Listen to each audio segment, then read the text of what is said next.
INEC chairman go conduct election, instead make he conduct free and fair election, they go take side with political parties. Professor Sam Amadi don knack a fellow professor wetin no good. Sam Amadi say INEC chairman Professor Mahmood Yakubu dey fantastically corrupt. He say he not just dey corrupt, he say he is incompetent as INEC chairman. The Nigerian democracy, it has at the verge of collapse. That's really only those who pretend that it's not about to collapse. And it won't just collapse. The nation might as well collapse with it. Anybody who has eyes to see, whose eyes have not been blinded by greed or over-involvement in the politics of this country, by now knows that there is a deepening loss of confidence in the electoral ballot or the ballot system or electoral system to help change government. The last election almost forecloses the possibility that with the current INEC, with the current structure and the current judicial setup, many people, many reasonable people would argue that there's no chance of removing a government that is not performing in 2027. And so I think that even if it was very urgent in 2022-23 to fight for electoral reform, it's actually more urgent now that there should be a coalition of civil society and political parties, especially opposition political parties, to take seriously the demand of real, not peripheral, real electoral reform. We're going to share our thoughts about what that real electoral reform means in a second. But let me say that the real point for us is Nigeria does not have all the options available to it. That's for real. Anybody tell you that we have is joking. If you watch the political events in the last couple of weeks, and if you also read the Guardian newspaper editorial of 2 days ago that the presidency reacted sharply to, what it points to is the fact that there is now, and there should be now, serious concern about the safety of our democracy. No matter where it happened, if citizens can block military vehicle and be urging for military takeover, the truth is the only attraction of democracy is that twofold. One, that democracy provides incentive for good performance. So democracy, through its peculiar incentive that people in office can be removed, help them to focus on promoting the well-being of citizens. So democracy's only merit, or two of its merits, is that somehow, through that mechanism, it can create good outcomes.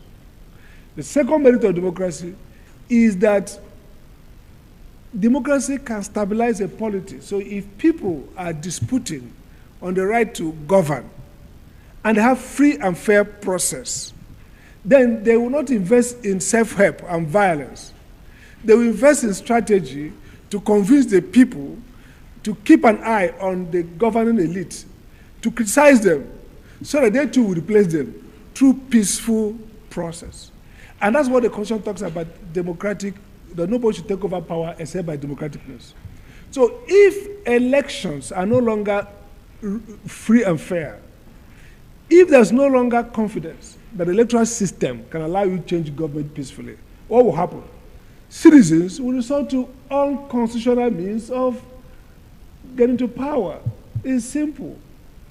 And we can't close our eyes to what's happening across the West African continent.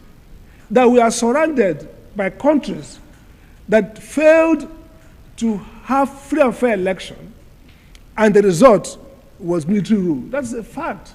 That's a fact. That's what happened in Burkina Faso. That's what happened in Niger. That's what happened in Mali. That's what happened in Guinea at some point. The moment nobody has confidence in the electoral system, then it's a matter of when before democracy is uprooted. We talk about judicial management of electoral disputes. We have come to a point where we have to acknowledge that part of the crisis of the electoral system is now residing with the courts. And there are three areas we want to look at. Of course, judicial corruption is bigger than us. It's an elephant in the room. It won't be solved through electoral reform. It has to be solved through a comprehensive reform of the judiciary. There's no question around judicial corruption. But we are more concerned with jurisprudence of election. And two areas. First, I think that those who drafted the rules of petition, electoral petition rules, made a mistake. They should align those procedures to the Evidence Act.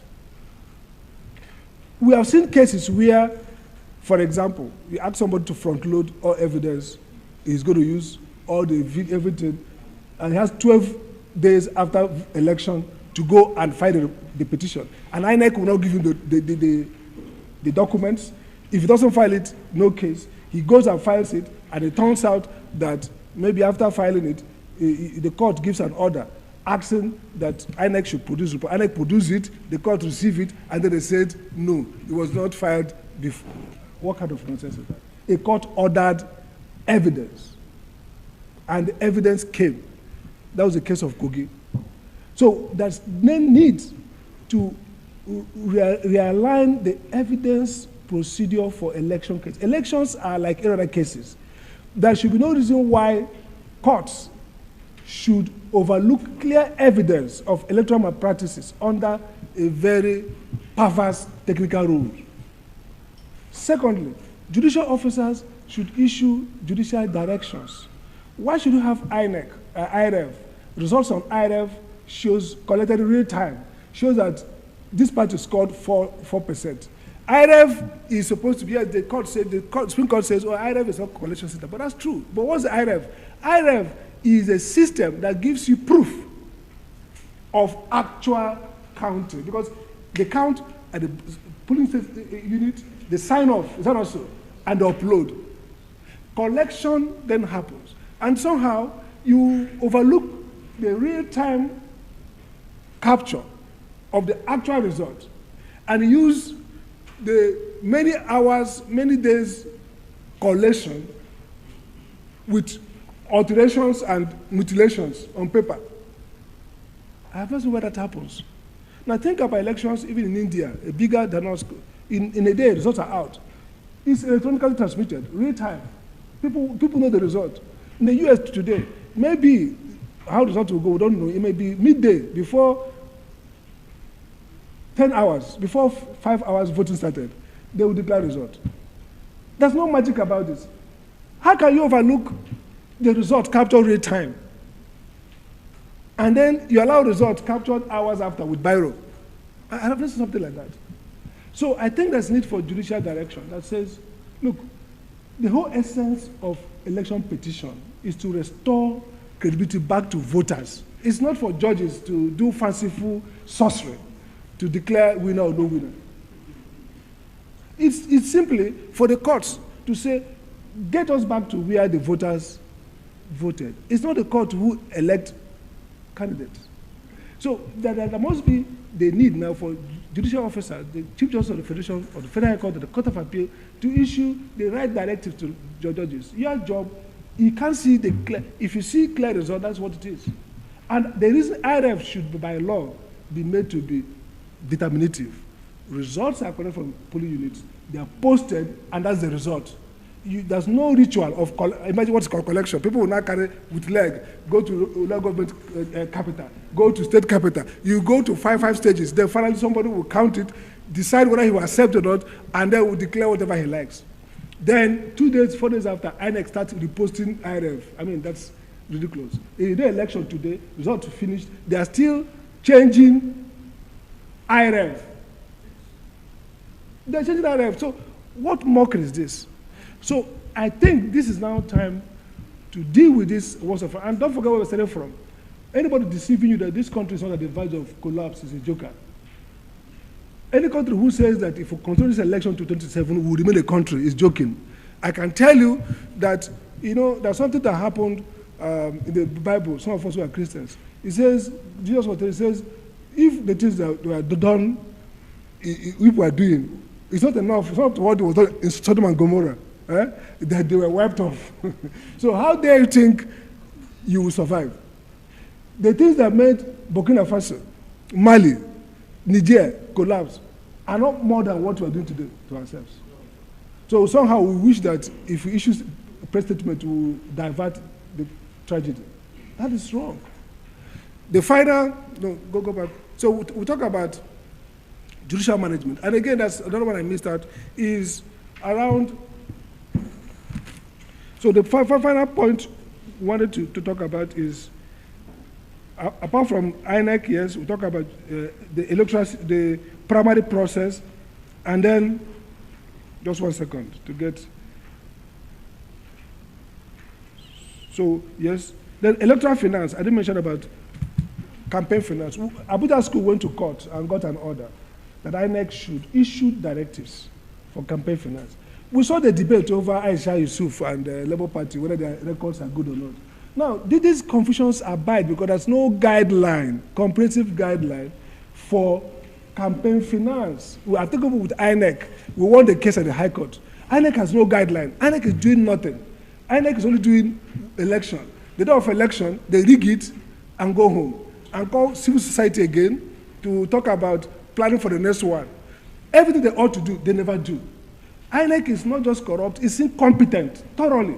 How can you have a law, the Constitution says that illicit funds, campaign finance from outside will not come to the country, number one. Number two, Electoral Act talks about limits, individual contribution and spend. Still, INEC has no process to ask parties to keep accounts. Now look at what happens elsewhere. Before you declare as a candidate in the US, for example, when you declare, every moment you issue a statement how much you have received, how much you have spent. Now how do you know money laundering? How do we track criminals who are investing in election? Okay, how do we even track money used to bribe officials? So you hear every year that to run for Senate in Nigeria, you need 10 billion. People tell you to run for. That 10 billion is not spent on the media, it's not spent on logistics, it's not spent. This is money perhaps used to corrupt public officials for electoral purposes. How can you track it if you don't have a comprehensive reporting mechanism? I believe so now what happened for those states recently and different things, many things when INEC they do run for this country. Now I make professor they blast a fellow professor so but it suits me because now professor to professor fight with this one. They blast each other so if they need grammar when they want to speak, they go speak the grammars professorically. You understand? So Amadi now they be no seriously for INEC chairman say he dey incompetent as INEC chairman. You understand? It not be news to Nigerians say what INEC dey do for this country. Now what dey far below standard. INEC chairman go conduct election. He said make he conduct free and fair election. They go take side with political parties. E be like say our INEC chairman na appendage or another branch of APC. You understand? So this call from Amadi na nice one. If we know they put tension for all this INEC people like this, they go feel say we want to see what they do and they will do everything we do at will. You understand?